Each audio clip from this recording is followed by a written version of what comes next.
کراچی نوجوان فاؤنڈیشن کی جانب سے کراچی کے شہریوں کے لیے احسن اقدام۔ پاکستان کی تاریخ میں پہلی بار free driving learning licence camp کا انعقاد کیا گیا۔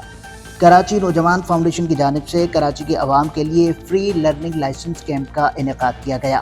چیئرمین کراچی نوجوان فاؤنڈیشن فیضان حسین کی قیادت میں DLS وین کے ذریعے صرف 2 دنوں میں 4500 سے زائد لرننگ ڈرائیونگ لائسنس بنوائے گئے۔ چیئرمین کراچی نوجوان فاؤنڈیشن فیضان حسین کا کہنا تھا کہ کیمپ کا انعقاد نہ صرف عوامی سہولت بلکہ حکومت کے ساتھ براہ راست تعاون بھی ہے۔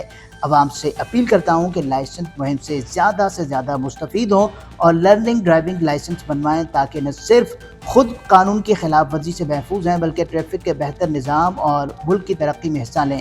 چیئرمین کراچی نوجوان فاؤنڈیشن فیضان حسین کا مزید کہنا تھا کہ لرننگ ڈرائیونگ لائسنس کے حصول کو مزید آسان بنانے کے لیے ٹریفک ڈپارٹمنٹ سے درخواست کی جائے گی کہ ہر ماہ کم از کم شہر کے 2 سے 4 اضلاع میں مفت لرننگ ڈرائیونگ لائسنس کیمپ کا انعقاد کیا جائے تاکہ غریب عوام اس سے زیادہ مستفید ہو سکے۔